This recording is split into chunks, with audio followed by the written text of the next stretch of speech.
everybody. Welcome to my glorious show.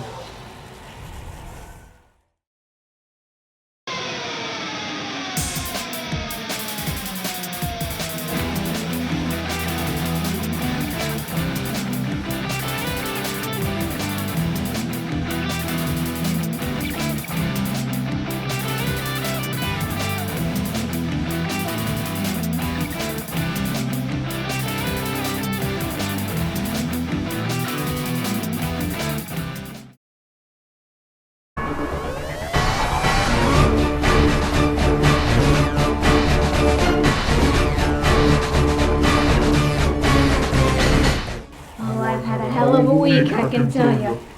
Fun. All this wanton destruction. It's so much fun when you embrace your inner evil. Definitely won't lie about that. All the people around me, they screamed and moaned like ants. And their flesh bubbled and it burned as they screamed in agony. Oh, glorious.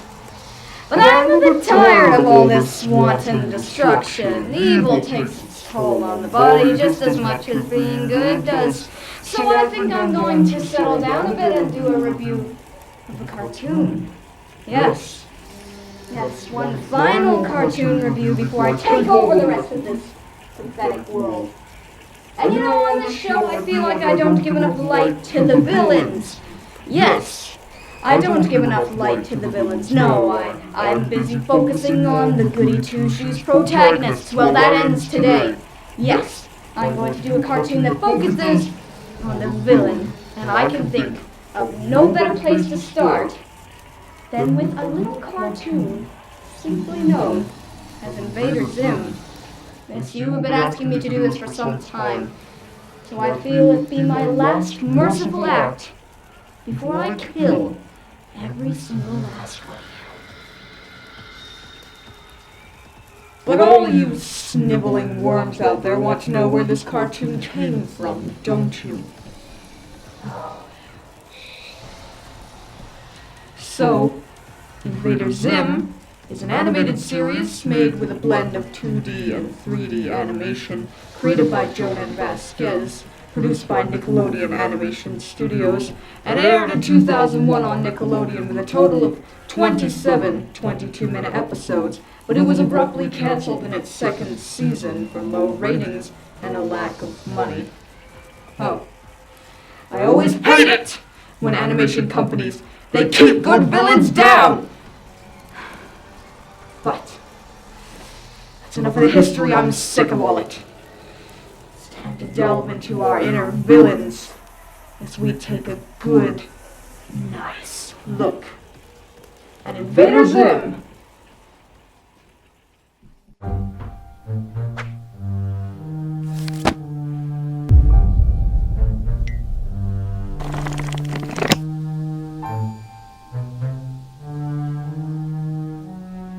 Ah yes, nothing like a good, straightforward plot to get you in the evil mood, eh? So then, Zim, an Urkin invader from the planet Urk, arrives at the Great Assigning for Operation Impending Doom 2, to be assigned to a planet in order to invade and gather intelligence about said planet, allowing the leaders of the Urkin Empire, the almighty Tallest, to conquer it. Upon arrival at the Great Assigning, the Tallest effectively banished Zim to an unknown planet under the guise of sending him on a secret mission. But that planet turns out to be Earth! Upon successfully infiltrating Earth and disguising himself as a human, Zim is immediately discovered by Dib, an obsessive paranormal investigator. Thus begins the tale of Zim, who looks to conquer all humanity, and Dib, who seeks to stop him by any means necessary and expose the truth about aliens to all the world. While the overall premise isn't technically original or anything, I still commend it for its overall progression, as it combines silliness and humor with some genuinely dark and fucked up moments, making it very entertaining to watch, especially in how Zim and Dib are constantly at odds with each other. It makes for some interesting and compelling moments, though sometimes it feels like there maybe should have been a little bit more focus on an overarching storyline instead of just one-off episodes. Ah well, still good either way. Yes! It's so entertaining to see the villains win for once. I mean, he kinda succeeds. Sort of. I mean... Never mind. Never mind. Let's just move on to the characters, because I don't have time for this anymore.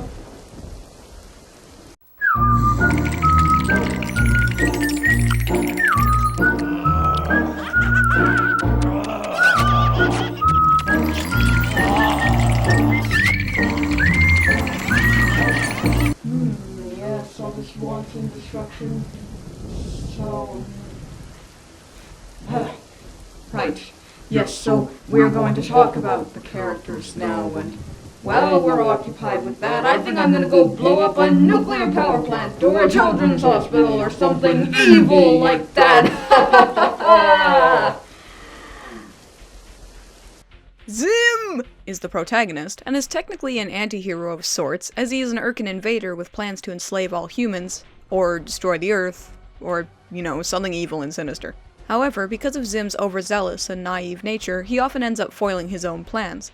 With that said though, Zim is by no means a total idiot. No, he's actually quite good with Urkin equipment and studying the activities of the human beings, but he doesn't really utilize what he learns properly, as he has trouble listening to people and can't ever see past his own superiority complex. Zim is very entertaining in all of his schemes and attempts to do bad things to the humans. Despite being the bad guy, he really does have a sort of charm to him, since the dedication he has to his mission and to the tallest is definitely a good trait of his.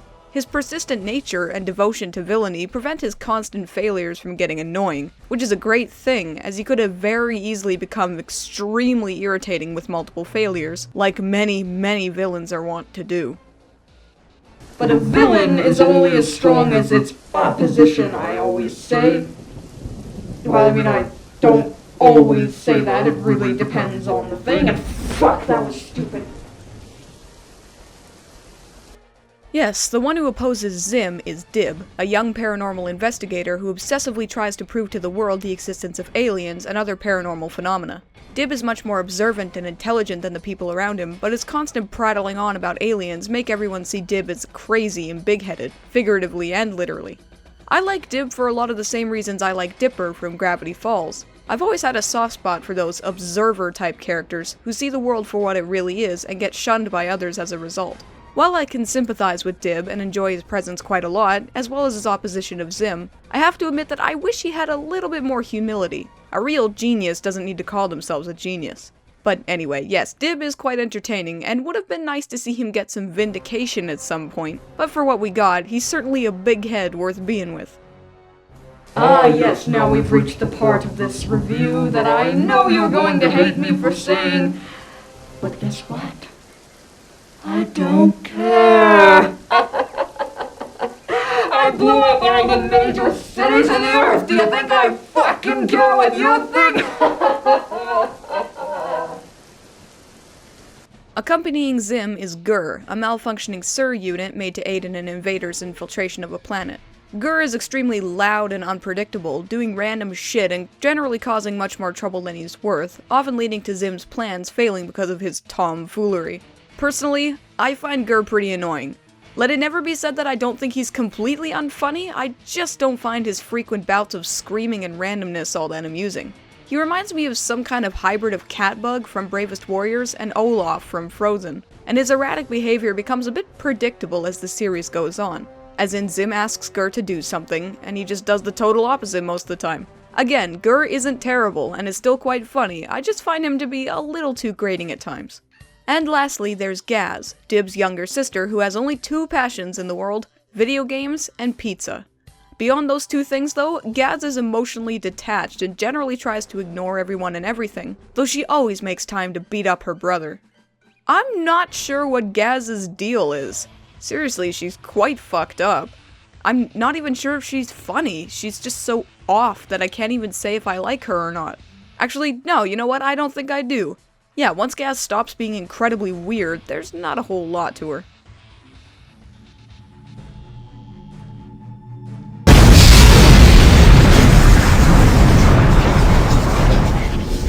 It's a good day to be evil, isn't it?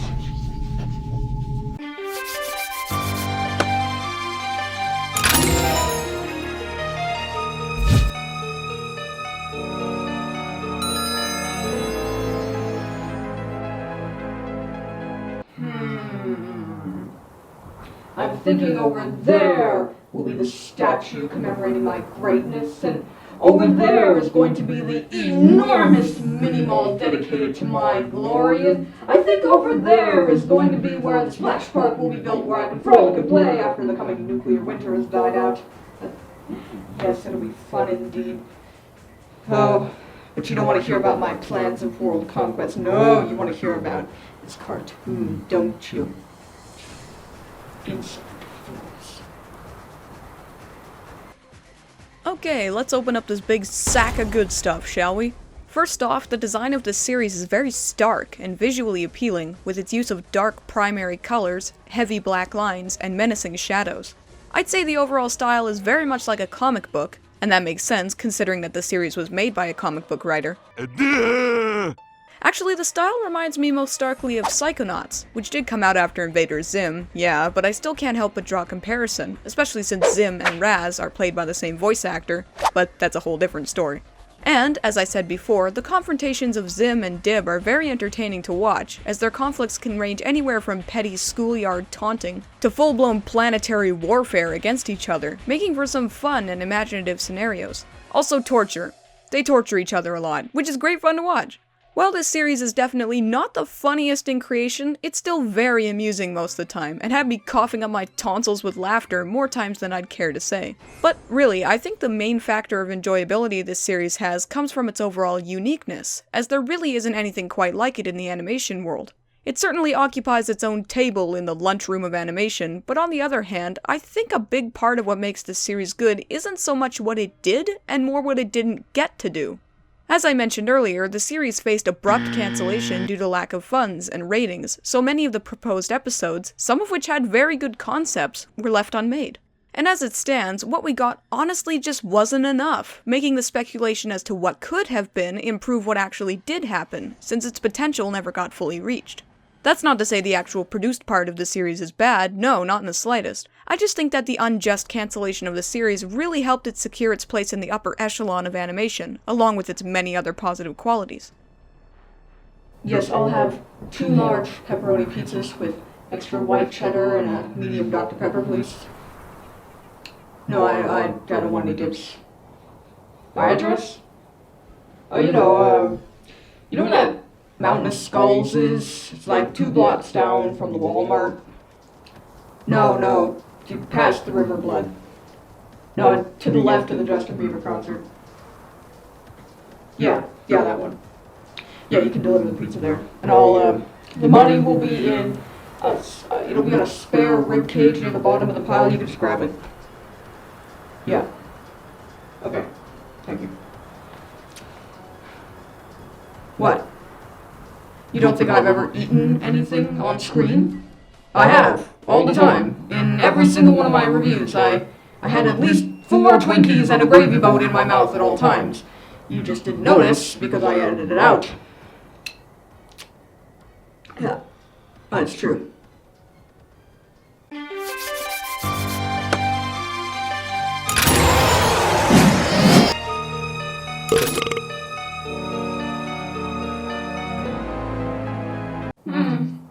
You know, I never really noticed it before, but planetary conquest is kind of boring when you don't have anyone groveling at your feet at all times. I mean, the buildings don't scream when I make them fall down. I'm gonna go see if I can find any other lowly, pathetic humans to grovel at my feet, so excuse me for a moment. Alrighty, now that I've unpacked my sack of good things, it's time to rummage through my shopping bag of bad things. I'm just gonna get this out of the way right now. Yes, the series' abrupt cancellation is a bad thing. It's not the show's fault, no, but that doesn't hide the fact that this series has no real ending, and as I said, didn't reach its full potential. I think it was mostly that this show was airing on the wrong network, as Nickelodeon seemed to be sabotaging the creator's vision quite a bit with censorship. That's just going on hearsay for the most part, but I wouldn't be surprised if that were the case. But aside from that, I have some other gripes too. Like some of the episodes seem to stop just as they seem to be getting started. It's a little hard to explain, but if you've seen the series, you may know what I'm talking about. A lot of the episodes have no real resolution or ending. They just sorta stop. Now, I know there are plenty of cartoons like that, but in this particular cartoon, it feels much more jarring, because it seems like instead of having no real conclusion as part of the narrative structure, the creative breaks appear to have been slammed on due to time constraints or something of the like. Again, that's technically conjecture, but that's definitely what it feels like. Oh, in addition to that, I'd say about 70% of the dialogue in this series is exclusively screaming and yelling, so it's certainly not a good show to watch if you have a headache. And on a final note, this is not exactly a criticism, but definitely something I noticed, so let me put it like this. Does this series have to be so fucking disgusting? Strange coming from me, I know, as I like gross out humor to a certain extent, but the world this show takes place in is so goddamn gross all the time. With all the backgrounds being stained and dirty, the fast food being greasy and wet, and all the people being so twisted and revolting. It's a good display of environment building, which is why I'm not necessarily knocking it, but every so often the show's environments make me feel a wee bit ill.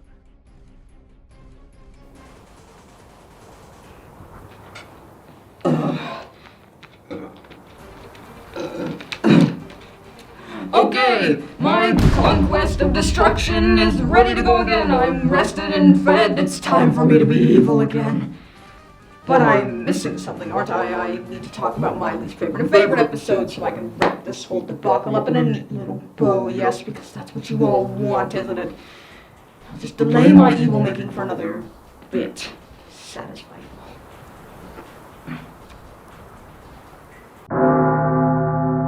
Okay, I'll just be honest with you that there are actually 3 contenders for my least favorite episode.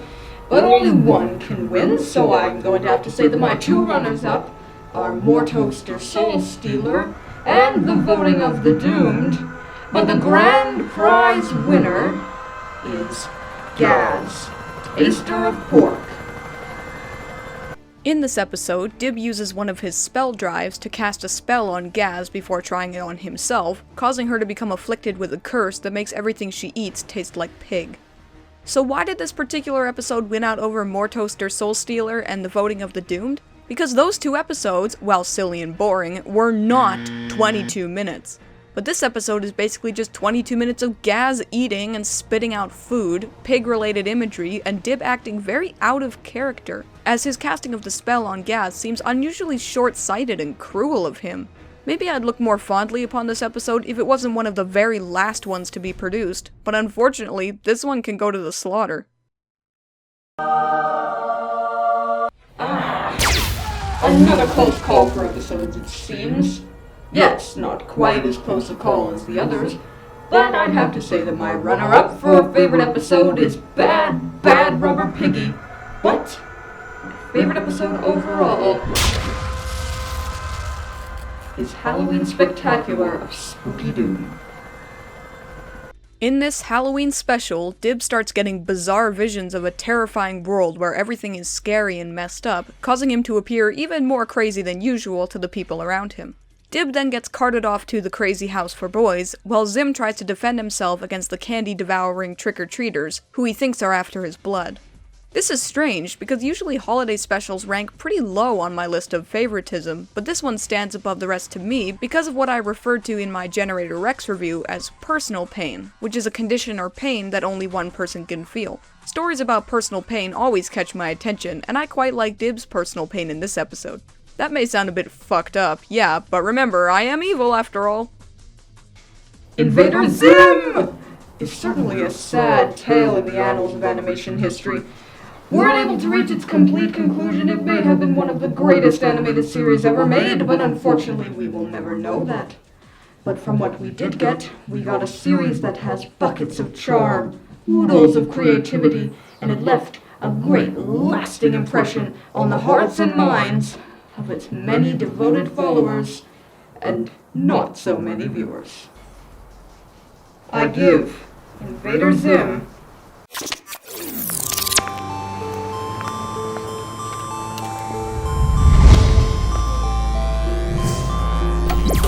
3.5 eyes out of 5. So then, filthy maggots, Invader Zim, is it watchable?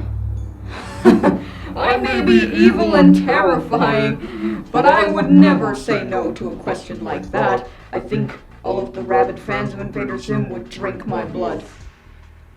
Is it enjoyable? Well, you may be needing some aspirin and a barf bag from all the headache-inducing screaming and the disgusting visuals, but I would never say no to a statement like that. Is it memorable?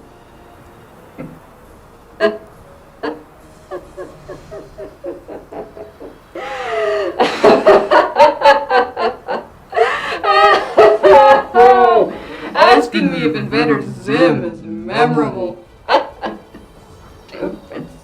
Zim.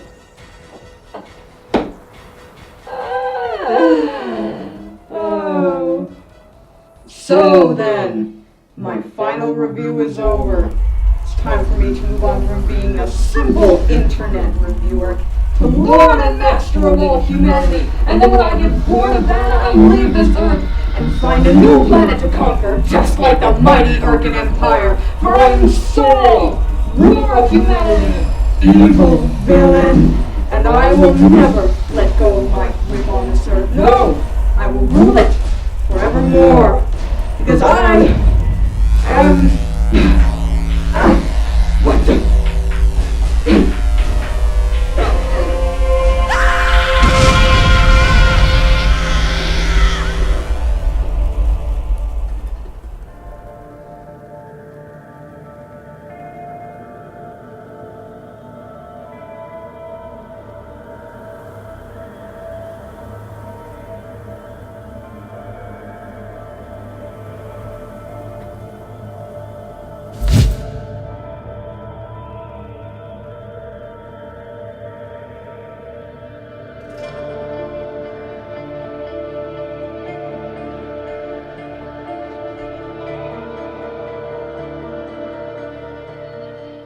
Hey everybody, Sol here. I have only one rule here. If it's animated, I'll comment on it.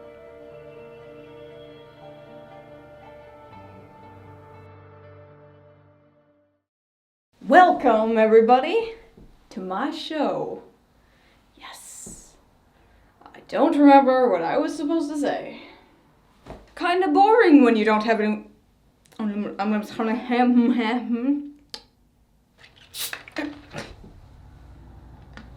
fuck you too. Hey guys, thanks for watching my review of Invader Zim. I hope you enjoyed it. I just wanted to say thank you all for watching my Season 2 finale, and for joining me through all of Season 2, especially all you new subscribers. I hope you enjoyed what you saw, and I can't wait to bring you more content for Season 3. So Season 3 is going to be in 3 weeks. I'm gonna take a break. I'm actually going to be finishing my Source Filmmaker animation, and just watching more stuff for review, so I'm not gonna be not around in the season break. I'll just not be making reviews for a little bit, so yeah, you can always message me at any time. I just want to give some big thank yous to some people who have made this past season very, very special. So the big ones are Channel Frederator and Fiction Addiction, for the collaborations. So Channel Frederator is where a lot of my new subscribers came from, and Fiction Addiction is just a great guy. So I also want to give a huge thanks to Phantom Strider, who has been just such a great guy. You know, he's got a lot more subscribers than I do, but he's just a bud, you know, he's a good guy. So I really want to give a big thanks to Phantom Strider. And I also want to give big thanks to Charles Winthrop and DJ Skunky from the Nothing to Say podcast show for introducing me to Mr. Ralph Bakshi, which means more to me than you can even imagine. That was one of the best days of my life. So that huge thanks for that, you guys. I can't believe how much love I've gotten over the past season. It's been amazing. Just the past 5 months, it's been amazing. So I don't want to continue prattling on about myself, because, yeah, but I just want to say thank you guys for watching my show. I hope you enjoyed this review. I hope you enjoy the rest of the reviews. I'll still be around through the 3 weeks. You can always chat with me on Twitter or Facebook, wherever you want to chat with me. And I hope to bring you some great new content in Season 3. I think you're going to like the Season 3 premiere. So, yeah, thanks again to all the special guys I mentioned, and thanks again for everyone for watching. I'll see you guys at Season 3. Don't forget to check out these other EyeofSol reviews, subscribe to my channel, like and share this video, all that jazz. See you guys later.